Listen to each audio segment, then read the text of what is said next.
Holy shit, this set is unplayable. There's like nothing here. Oh, I'm sorry. Hey guys, welcome to the episode 2 of the SunnyDaze podcast. We warned you this would happen, and the day is here. I'm here with Bill Civ Well, and Michael. Hello. And we are reviewing Dungeons and Dragons Adventures in Forgotten Realms. There's not a lot here, but there's a few cards that are playable, and there's a lot of cards that are on the cusp of playability. I by think that we mean like bad, but worth talking about. Yeah. there are more cards there are less cards that are playable than there are words in the set name. No, that's about right. Yeah. All right. Do you want to get into it with the main two cards that we're planning on discussing? Yeah. All right. Let's start with Portable Hole. Portable Hole is for white, an artifact. When Portable Hole enters the battlefield, exile target non-land permanent an opponent controls with mana value 2 or less until it leaves the battlefield. This card is best friends with Karn the Good Creator, which Also, is best friends with War of Invention, which is Poggers. Yes. Yeah. More relevantly, with Karn the Grid Creator, in eternal formats, there are a lot of Karn artifact decks that have a very hard time beating cards like Nilblood and Collector Oof. Yeah, a lot of the time we've had cards like Glass Casket in our sideboard, and this is just strictly better because it's Null Rod, and B, it costs 1 mana. Yeah, it's pretty decent there. There's like this card is my eyes clearly the best card in the set. Mm-hmm. It goes in a wide variety of decks and a wide variety of formats. Yeah. Regarding Pioneer and Standard, it's basically on par with Chain to the Rocks power level. And everything past Pioneer, you don't really want to be playing this unless you are playing an artifact style deck. Now the Prismatic Ending exists, you don't really need to be playing answers besides that one. Yeah, so this only really slots into decks playing either like Emery or War Prison or War of Invention in Modern. Yeah. Notably, this card cannot be fetched off as a saga, which is unfortunate. Yeah. It would be pretty nuts if it could. Yeah, this deck might even make it. This card might even make its way into Vintage in PO, maybe. But yeah, I don't. maybe It hits Null Rod. It does beat the Collector of Null Rod. And the thing with Vintage on like Legacy is there's a lot less permanent based like interaction. Yes, and this doesn't even hit all the cards from shops. This not being able to kill like a Lodestone or a Trinisphere is like a pretty big tick against it. You don't really care about Lodestone, and then Trinisphere is just a one of, and it hits all the spheres, so which feels pretty good. It's like it might sneak into Vintage, but yeah. I do not have hopes for it there. Like, card's not that like interesting to talk about. It's going to be a card that when you're looking at your sideboard in your card deck, you're going to think, do I have white mana? Can I play this? Yeah, if you can easily generate white mana, you're gonna fucking play this. It's gonna be a card you're gonna forget to put in your card board, and then slap yourself in the neck later because of it. Yeah. All right. Speaking of artifacts that cannot be fetched off of Urza Saga, you want to talk about the other playable card in the set? Treasure Vault is an artifact land that taps for colorless and has XX tap sacrifice, create X treasure tokens. Notably, it enters the battlefield untapped, which is sweet. Yeah.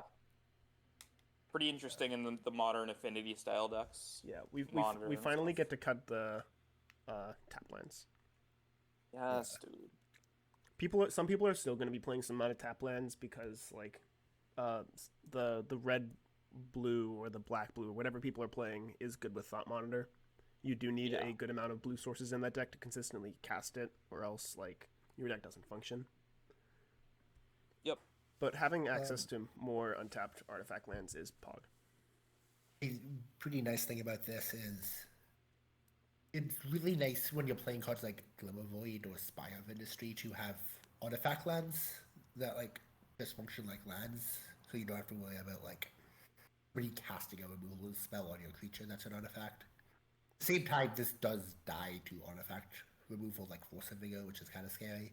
Yeah, and like people are already having Force of Vigor in their sideboards to kill your Urza Saga, and it's pretty devastating to have like both of your lands destroyed on turn 2 for 1 card. Yeah. Force of Vigor is not an okay card. Yeah, I think that this card looks a lot worse than it is because I don't think its activated ability is very good. Yeah. But if you look at the card as just a strictly with Darksteel Citadel, it's kind of interesting. Yeah. The fact that you have to put like basically 5 mana into its second ability to do anything is pretty underwhelming. Yeah. Yeah, it's not going to be playable. The second ability isn't going to be relevant in anything besides, like, I don't know, Corvold EDH, something. Maybe like the colorless like ramp deck in Pioneer, you can activate it for 5 and then cast an Ugin. I mean, not in Pioneer, in Historic, yeah. Maybe. Yeah, I wouldn't be surprised if that card fits into that deck, if that deck ever exists again. Yeah. All right, that's about it for Treasure Vault. Now we move on to the cards that are a bit less good. Let's start with Tashas Hideous Laughter, which is a sorcery for 1 blue. Each opponent exiles cards from the top of their library until that player has exiled cards with total mana value 20 or more. Thing that makes me the most happy about this card is now I get to like actually relevantly yell at anyone that's not playing Emrakul in their sideboards. Yeah. This is just more reason for people to who are playing against Mill to have big Eldrazi shitters in their board. Yeah, fuck Gaia's Blessing. All my homies hate Gaia's Blessing. Yeah. So, Tasha's Hideous Laughter against decks that are playing Luris. I believe there was an article that went out basically showcasing what percentage of decks die a large percent of time when you cast Tasha's twice, either just casting it twice normally or with the Snapcaster Mage. Most Shadow decks will die. Titan decks will usually lose the game because a lot of their key pieces go. Because Titan's the only expensive card in their deck. They have 30 lands that cost 0. Summoner's Pact costs 0. A lot of their other pieces cost 1 or 3 mana. Titans are the only thing that's expensive. So if you just cast against Titan once, you usually are able to get it from there. Yeah, I didn't think of that, but that sounds pretty about right. Yeah, Mill's always had a good Titan matchup, but this just makes it really good. That's also true. I don't know if this is going to see like as 4 of in Mill. Like, I think this is like really Mill's already a metagame deck. So like if there's a metagame where people are playing a ton of decks with like Luris and Titan, as you said, and then you think Mill's also good in that metagame, I'd probably play 4. Yeah, I'd probably play 4 in Mill going forward. Mill isn't usually good against the Luris decks, and this helps a lot there. Yeah. Yeah, all right, let's move on to the card that I wanted to talk about the most, which is Wild Shape, which is for green and instant. Choose 1. Until end of turn, target creature you control that has that base power toughness becomes that creature type and gains that ability. That creatures are a 1/3 turtle with hexproof, a 1/5 spider with reach, and a 3/3 elephant with trample. The thing to note about this card is Infect has never had an instant speed pump spell that's this efficient that can give trample. Combined with the fact that this is a card that grants hexproof, means it's really powerful in Infect. The downside is because this is setting the power toughness of the creature instead of giving it a buff, it stops any scale ups that were cast on the creature previously. So you cannot combine this with a scale up to have a 9 whatever trampling creature. Yeah, I think even with like the anti-synergy with scale up, this is a pretty clean replacement for Might of Old Krosa. In that for 1 mana, it protects and gives extra toughness, which might be relevant in some cases, and it can give extra power for only 1 mana. Yeah, I definitely agree. That seemed pretty reasonable to me. I think the issue is like Infect's lacking. Infect can't beat Lavadot, like ever. Yeah, although people have been moving away for Lavadart in favor of like the blue-red counter spell. Yeah, people really aren't playing prowess right now. But just in general, like Infect is just not a deck that has like definitely like not gotten any significant upgrades. It's like only upgrade just like slightly Yeah, more. Infect's a lot like Mill, where it'll definitely spike a challenge every once in a while, but Yeah, it'll never do well 2 weeks in a row. like as people start metagaming towards the other Stoneforge decks, and whatever Ragavan piles people are playing, Infect is probably just gonna get better. I disagree. The Jeskai Stoneforge decks just ranch Infect. Sure, I believe that. Yeah. But like, It's like that's like an 11 1-mana removal spell deck. It's like Infect just can't win. sure. Yeah. Like, in fact, well, kind of died after Tron stopped being like a tier 1 deck, I think. Yeah, that sounds about right. Yeah, after people stopped jerking off Tron and Pawns every week. Yeah, that makes sense. When Tron was a good deck, you could play Infect and have like a reasonable chance of the meta, just be like basically a free win, and more decks like that have like gone away. Infect's just kind of like standing one with its dick in his hand, not doing anything. Yeah, even like Amulet nowadays, which Infect is good against, has been preyed upon by all the Cascade decks, because those are all 4 Force of Vigor decks, and Amulet we're just so soft to Force of Vigor nowadays. Yeah, funnily enough, I think Force of Vigor is a reasonable card to back right now. Yeah, Force of Vigor is kind of oppressive, honestly. Yeah, it's like also just like really fun and bad design. I would not mind seeing that card nuked like Oko was. Nuked as in banned in every format it's legal in. Yeah, that card's also not okay in Vintage. Yeah, Oko is fine in Vintage. This one ain't. I mean, I think Force of Vigor is the worst design, like the worst design card for Modern Horizons. Yeah, the Forces should not be a 2-for-1, which is also why I think Fury is like by far the best. Yeah, of the new Evoke cards, because Fury is just 2-for-2. Yeah, I'm gonna be real. That's what I was thinking about in the shower a few days ago. Like, yeah, the more I play with Fury, the more I realize it's just the best one, even though it looked like the worst one when the set was being have you spoiled. played the Elemental deck with Ephemerate and all the new Elementals? That deck is fucked. I mean, okay, getting back on topic. Fury, good.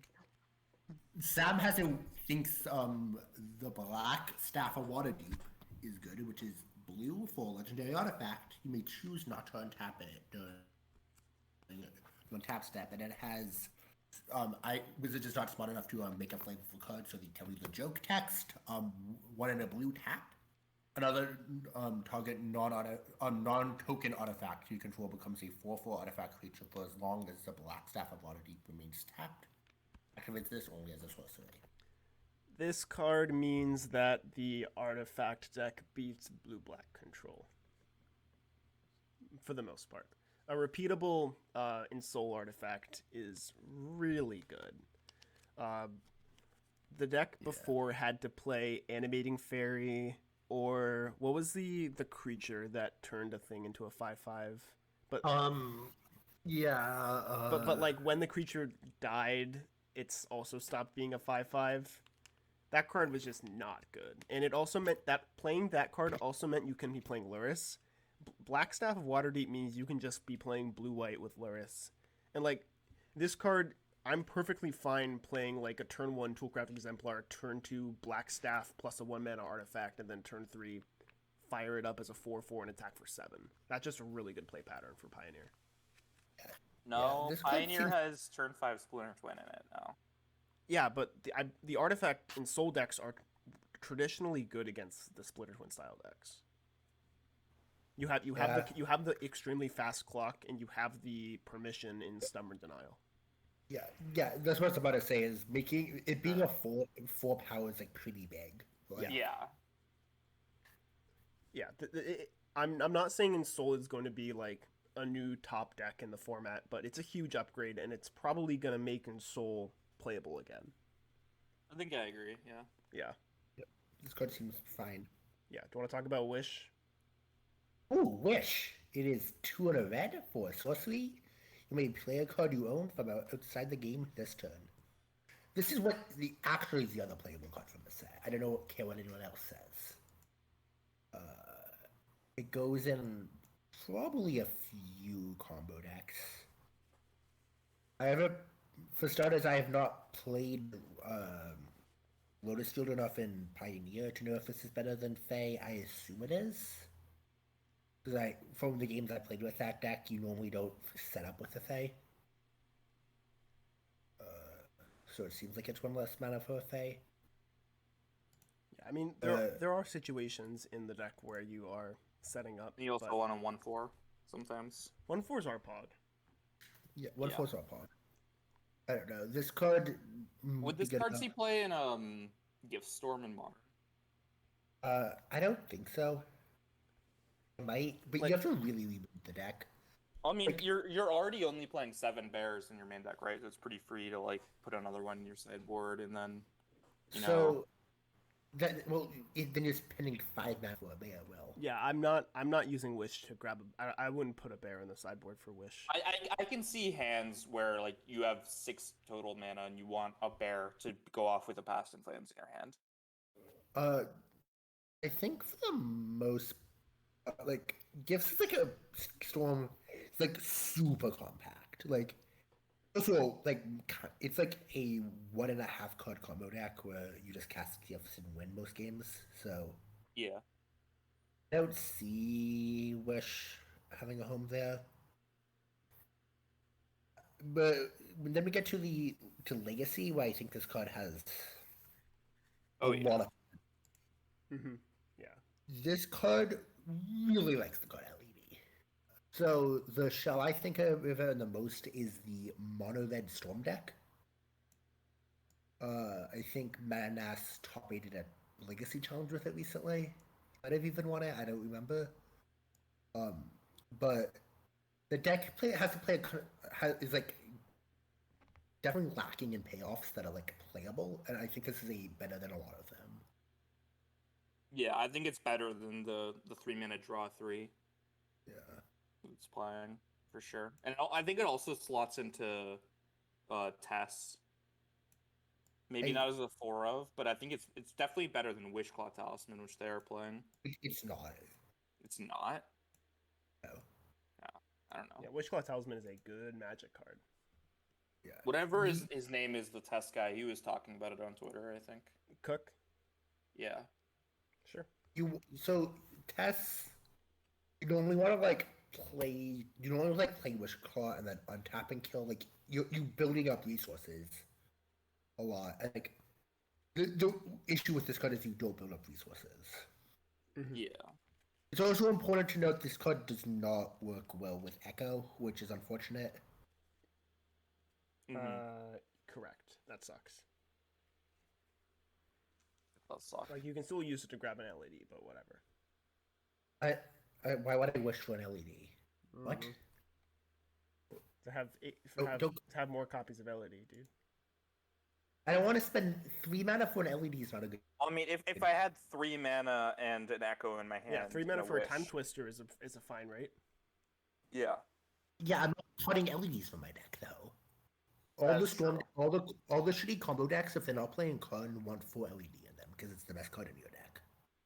Because LED is LED is on the short list of best card in Legacy, just on power level, right? I agree. So, sure. All right, let's move on to the next card. This is a wall of text.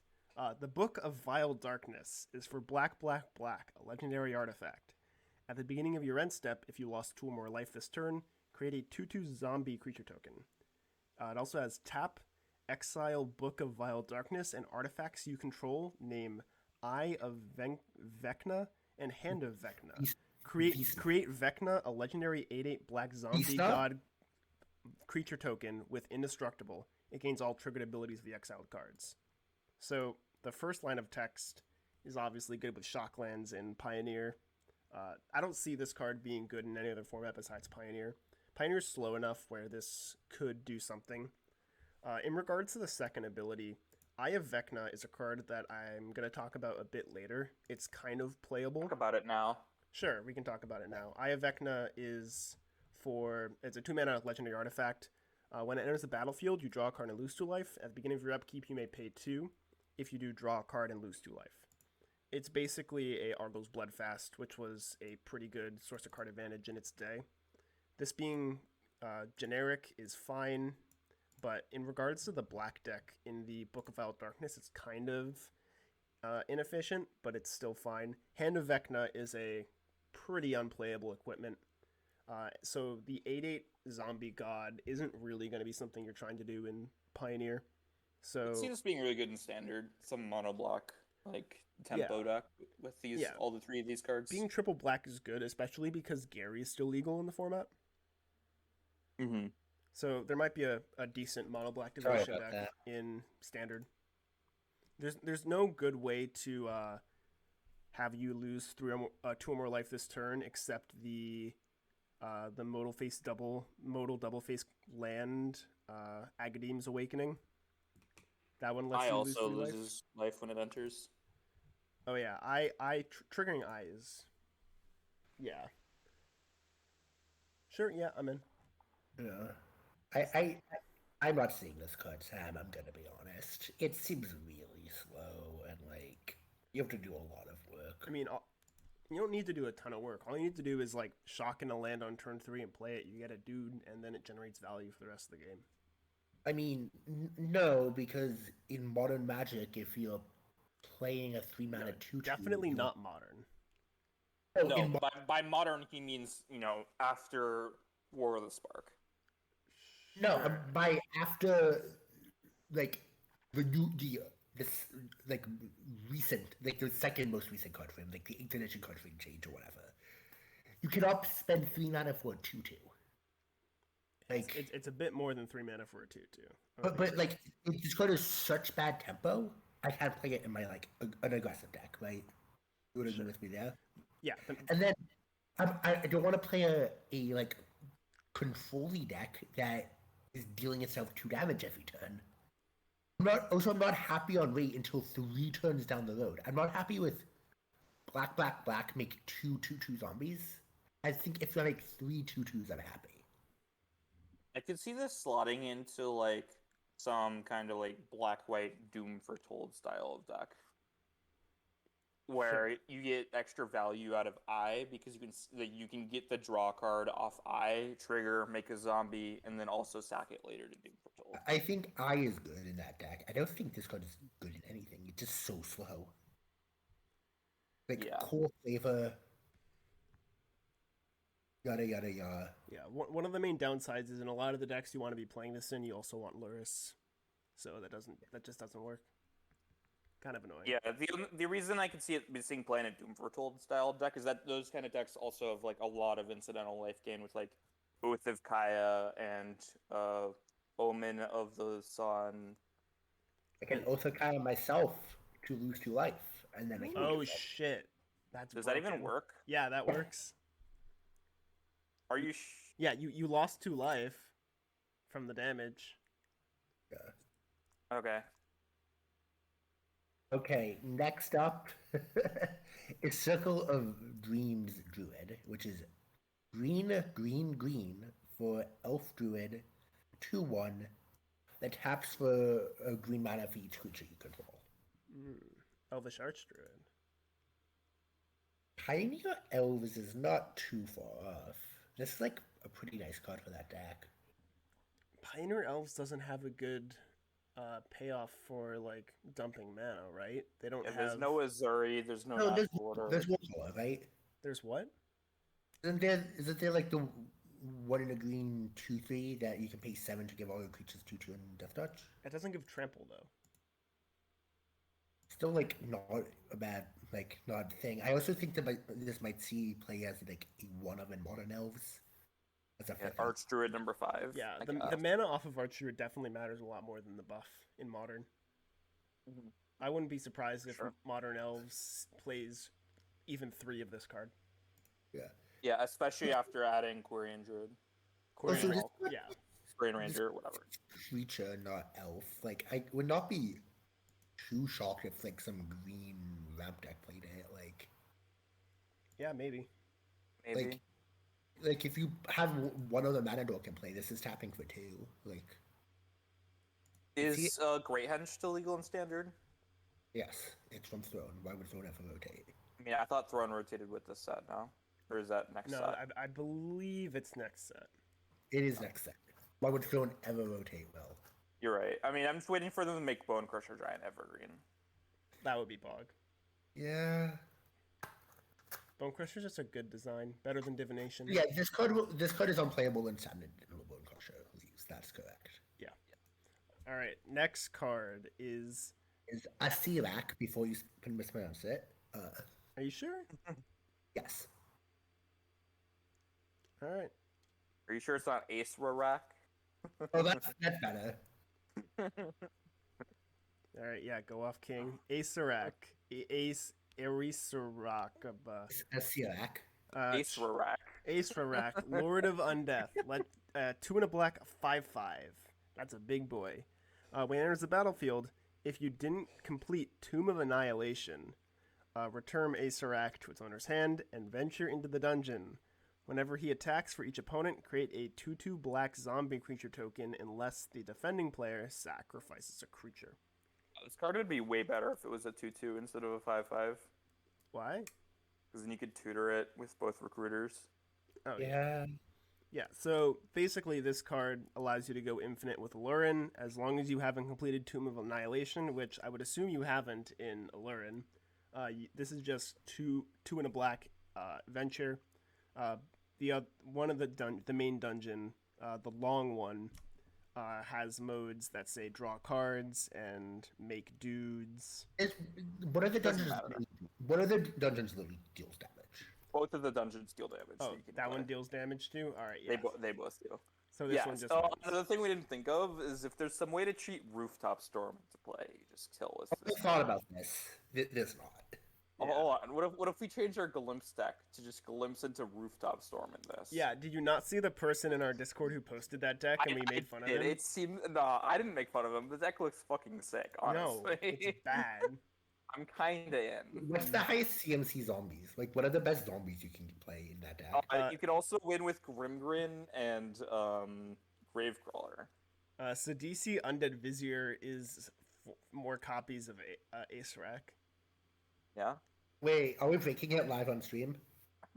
No, I do not want to play Sidisi in my Glimpse of Tomorrow deck. Hear me out. I want to play... Dude, Rooftop Storm was literally like the first deck I ever spent money on. I don't care. Yeah, I built some Rooftop combo deck in Standard. It was sick. I don't care. Okay, back to a Sirak and Lurn. Yeah. The only... so... The reason I think this might be better is, like, you gotta play a lot of shitty cards to make a Lurn a one-card kill. And you gotta cut, like, 3 shitty cards for some of Siraks and, like, play more of, like, a fair Sultai deck that's, like, less creature-based. Yeah. Or, like, yeah, I thought you could use recruiters to tutor this, and you can't. That makes me upset. Yeah. The other thing you can do is just play, like, anti-Delver Lurn with, like, 8 Ice Ring Coatls and some Oros and whatnot. Yeah. And just have this as your kill, like 2 of it or something. You, like, have 2 of this, a ton of cantripping creatures, Allurins, and good blue cards. Yeah. I don't play enough Allurine to know if that's correct, like, good or correct, but that's clearly, if this card sees played, that's what it's going to be. Yeah. It's hard for me to, if I'm playing Allurine, to not play the red version with Seasoned Pyromancer, because that card's from my experience, I think that version is shit, just so you know. Really? I don't want to play Sultai. Okay. Next up is Demilech, which is 4 blue mana for Skeleton Wizard that costs 1 blue mana less for each considerable sorcery you've cast this turn. When it attacks, exile 1 target considerable sorcery from a graveyard. You may copy it, you may cast it.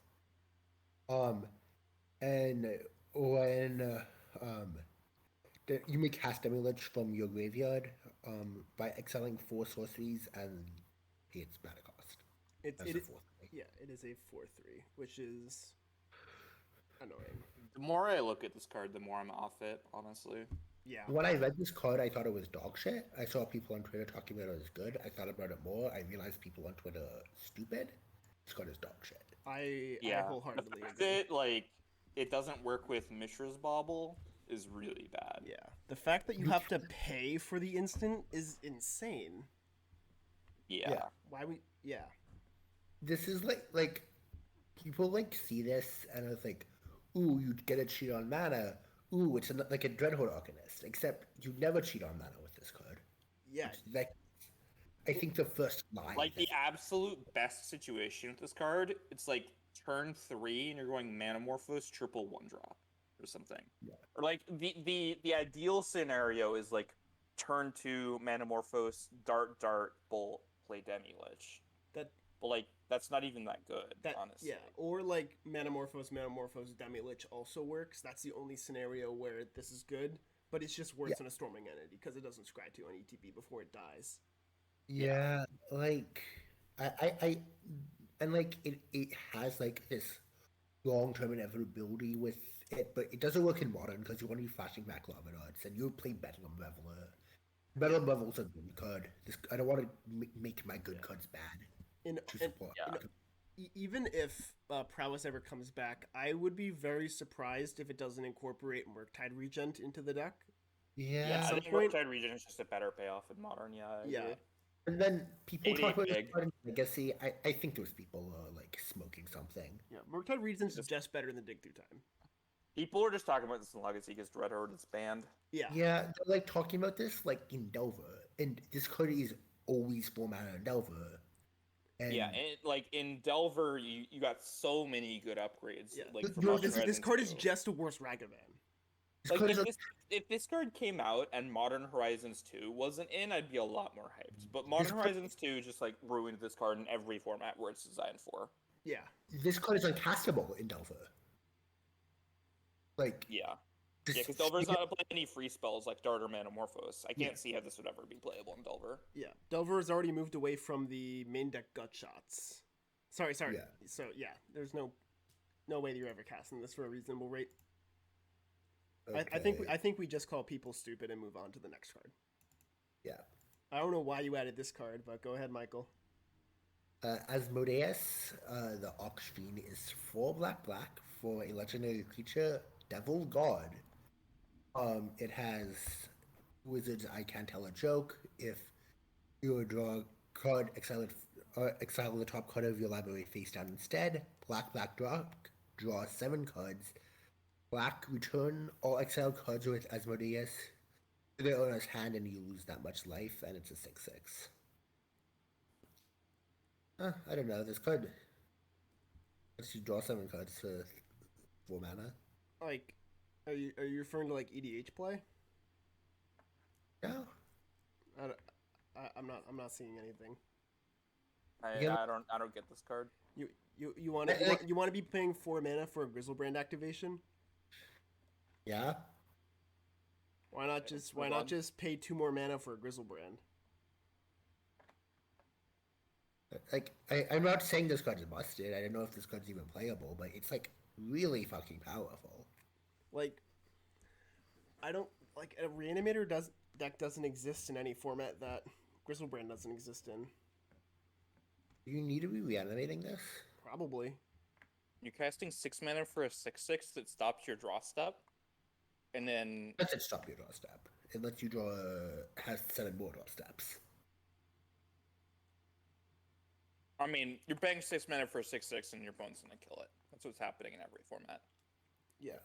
I don't know. I can see this. I can see some combo deck that plays this. You can also like activate the ability and then like sack it in response. I don't know. Correct. I'm seeing draw 7 cards for 3 black mana, and I'm thinking this card has some amount of potential. Sure. Yeah. All right, let's move on. All right, Will, do you want to talk about these next 2 cards? Yeah. So Moonbase Cleric is a Moonbase Cleric. Moonblast Cleric is a 3 mana white human elf cleric with flavor text. When Moonbase Cleric enters the battlefield, you may search your library for an enchantment card, reveal it, shuffle, and put it on top. So what this card's interesting in is in Pioneer with Enigmatic Incarnation. Incantation or Incarnation? Incarnation. Yeah. Incarnation. where you basically tutor your Incarnation. Next turn, Incarnation sack this, and then get an enchantment or whatever. Wait, is that no? You get the enchant. You sack the enchantments. You get the creatures. I don't know. Whatever. It tutors your Incarnation, which your whole deck is built around. Yeah. Yep. So it's like fine. Pretty good. Like its stats aren't bad, which normally like these tutor cards are. Like they're like 1/2s for 3 or something. Yeah, and this isn't like a bad card. Like in the deck, you can also just tutor up like a Rest in Peace against red-black, a Deafening Silence against Lotus Field. There's a lot of hate. There's a lot of enchantment hate cards in Pioneer that are like kind of niche, but this card allows you to tutor them up. You have 80 cards in your deck, but this allows you to play 5 copies instead of 1, which is amazing. I could see this card seeing play in the straight up Fires decks too. Like yeah. Cast this, get my Fires on top. Cast my Fires. The biggest problem with Fires decks in Pioneer is that your deck doesn't do anything when you have Fires, and your deck really wants to play Yorion. So this gives you 8 copies of Fires, which is very important. This card also combos with Yorion kind of nicely if you have like some of the enchantments in your deck. Yep. Like, which you will, because you'll have like Omen of the Seas, Omen of this the card Suns. we could be good in like standard with Doom Foothold. Mm-hmm.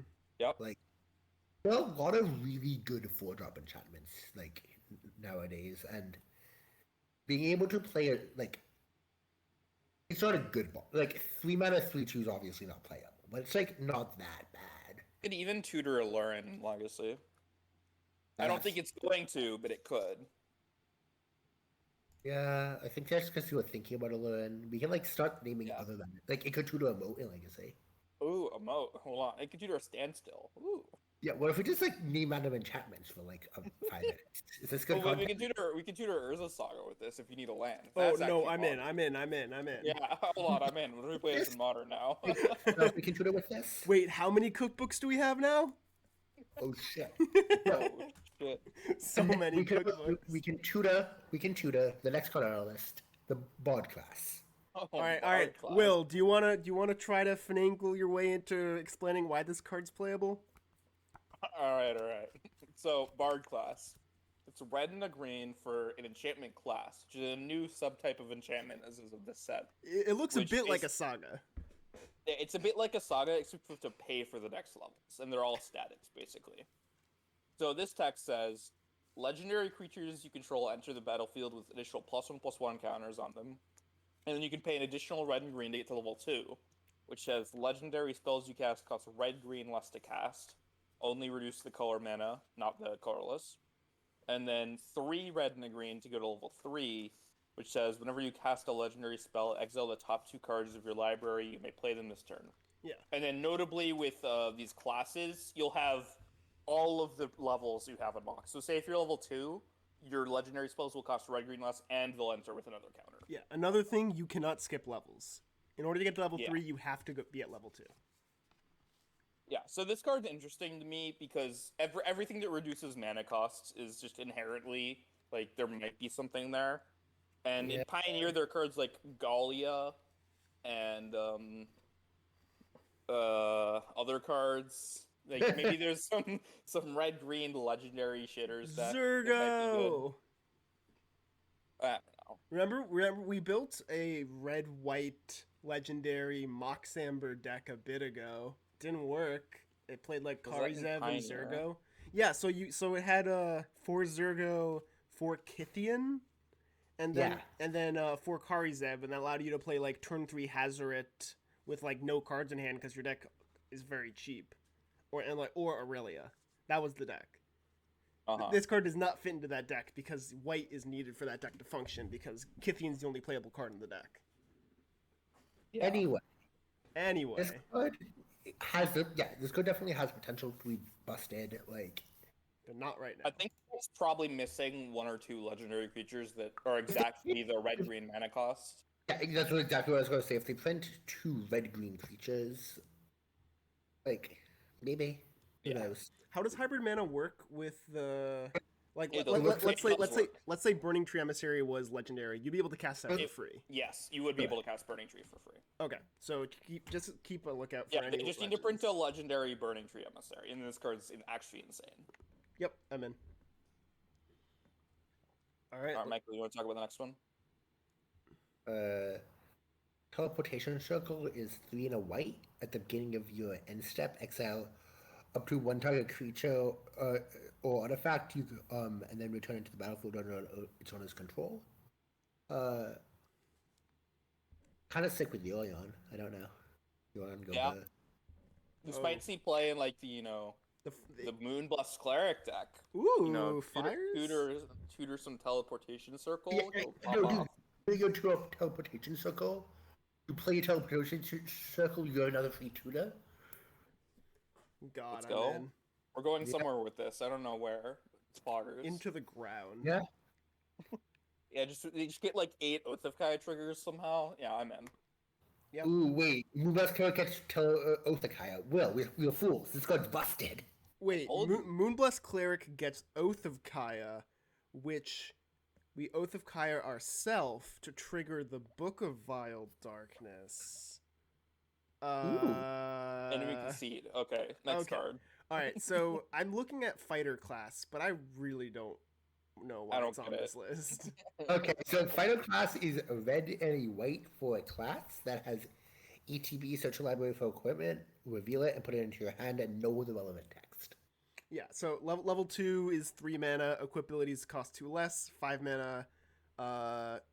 Whenever a creature attacks, it goads something to block. Yeah, so it is 8 mana of flavor text attached to it. Correct. So it's kind of it is a tutorable. 2 mana. It is a 2 mana Steel Shaper's Gift. Like, Which is relevant in Pioneer when you're trying to hammer time people. Shut up. Deck's not Oh, no. playable. the deck is slowly getting there. I'm just saying. Yeah, it's slowly getting. Armed and armored. Yeah, if we get like 1 or 2 more pieces, I think the deck is actually just good. Wait, hold on. Is there any playable 0 mana artifacts? Can you use Oswald Fiddlebender to get some hammers? Oh shit! Yeah, that brings us to the card that has maybe the best name of a Magic card in the past 2 years. Oswald Fiddlebender. He is 1 and a white for legendary creature, Gnome Artificer. That is a 2/2. It has some text about flavor, and then white tap second artifact, search your library for an artifact. Card with mana value equal to 1 plus the sacrificed artifact, and put it into play. Activate only as a sorcery. Birthing pod for artifacts. Yeah, awkward. This has summoning sickness, but besides that, I don't know. You ever want to turn a Darksteel Citadel into a portable hole? Woo!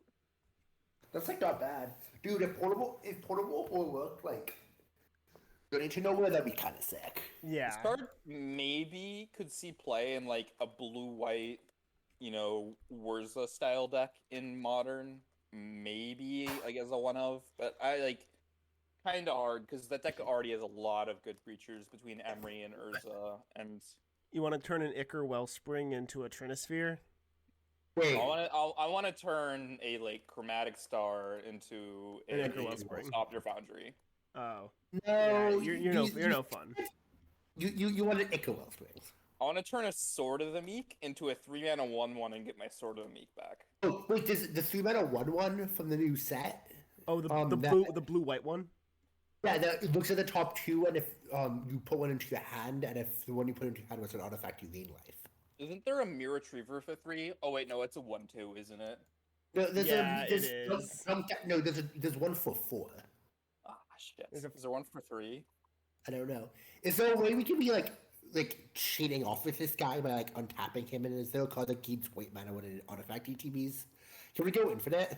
I think we did a search for every artifact legal in Modern, and there was no artifact that allows you to add mana when. Wait, why are we things only enter playing the battlefield. artifacts in Modern? Hold on. Artifacts are kind of pog. Yeah, I don't know. This card's kind of sweet. I don't think it's good, but it has potential. Yeah, 2 mana Birthing Pod is nothing to scoff at. Yeah. All right, last cards we're going to talk about is the cycle of monocolor lands from this set. So all 5 colors, and they have the text, if you control 2 or more other lands, this land enters the battlefield tapped, and it has tap to add the color of your choice, and then you can pay an amount of mana depending on each of the lands to animate them into different creatures. Some of them are good, some of them are bad. Which one do you want to talk about first? I want to talk about the red one. So for this one, you have to pay 3 in a red, and until end of turn, it becomes a 3/2 goblin. Now, whenever it attacks, it makes a 1/1 tap goblin. So, a funny rule thing about this card is if you activate it like twice, let's say you just have 8 extra mana, you make 2 goblins when you attack. And in the most important format, Mental Magic, you could do this more than 2 times. You could do this infinite times and make infinite tap attacking goblins. Pog. Yeah. Other than that, this card's like probably good in Pioneer, like red aggro decks. Hold on. Going to Oswald. Okay. There's a 3 mana artifact that when it leaves play, you untap a creature. Ooh.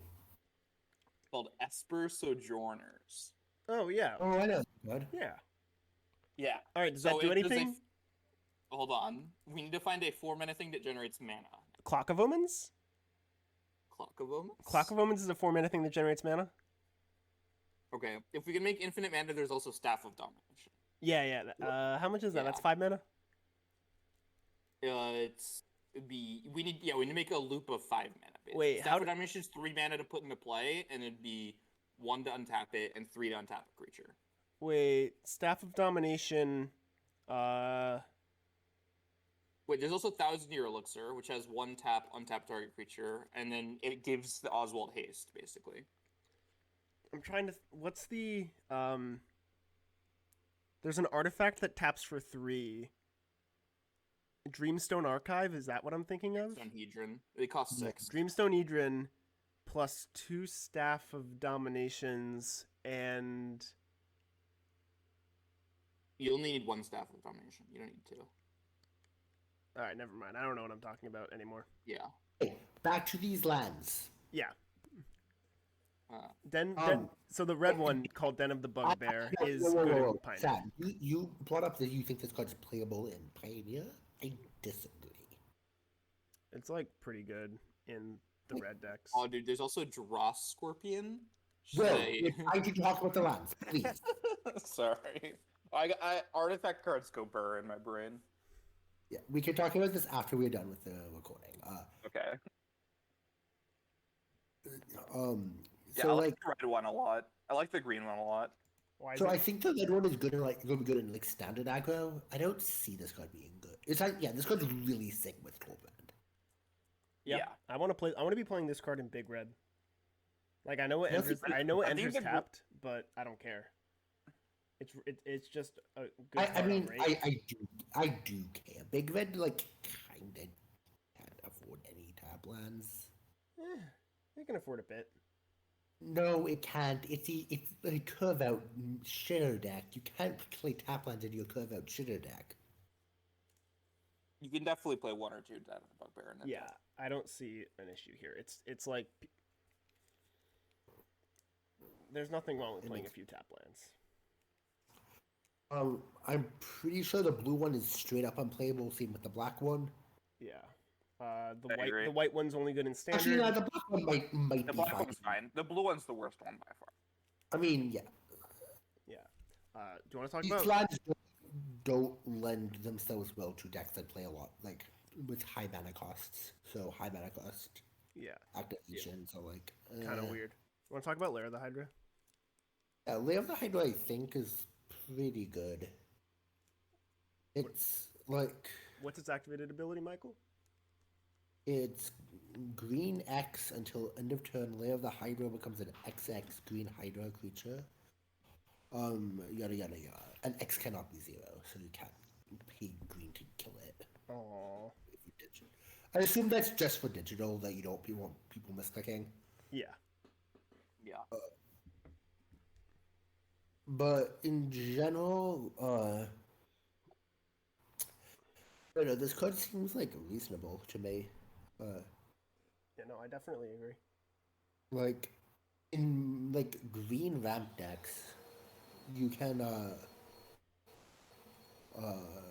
pay mana to like you want mana sinks, and this is a land that ETB's untapped on the turn that matters, which is 1 and 2.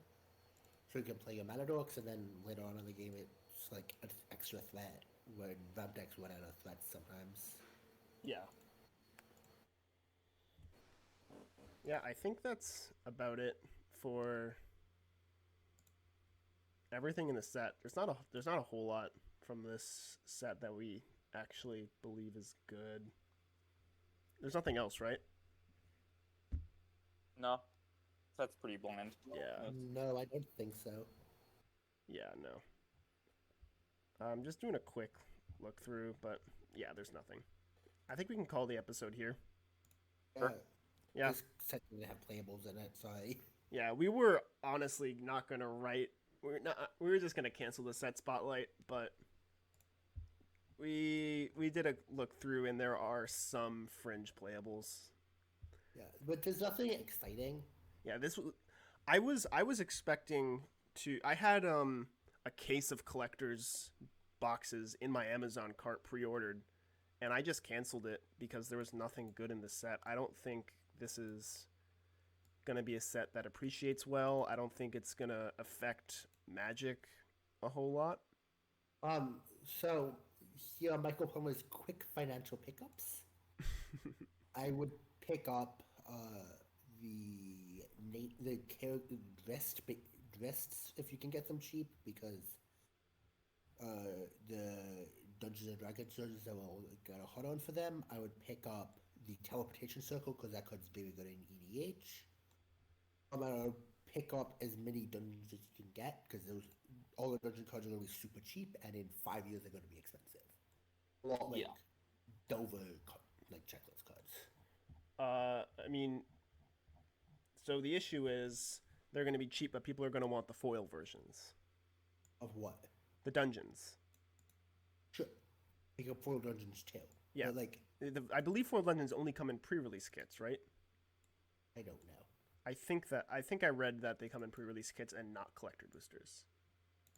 Either way, regular dungeons are also going to be expensive. Sure, yeah. Because this is not, because dungeon has whatever percentage chance to be a legacy, played in legacy. Mm-hmm. And people like having, even though I think in the rules you don't need to actually have any of the physical cards because they're just reminder text. Yeah. I'm really upset that I don't know if I'm gonna get the dungeons in Japanese, because I'm not. How am I supposed to remember what the fuck they do? Just not be an idiot. I don't know. I mean, just only play combo decks where you just say your opponent's dead. There's so many levels. There's so many levels. I guarantee you, within a week of playing, we will know what they do. There's a lot of text. There's a lot of dungeons. It's 3 dungeons, Sam. How high can you That's count? a lot of dungeons. I can count to, like, I don't know, whatever number comes after 3, like 6. Okay. All right, good talk. I guess this is good. Looks like it might be a recurring thing. So see you for the Innistrad number 6 or whatever that is coming out next. Yeah. I think we're done. Will is currently just spamming artifact cards into our group chat. So we're on tap over. Yeah, we're gonna be having fun for the next hour or so. Thanks for tuning in, everyone, and we will see you with the release of, what's the set called?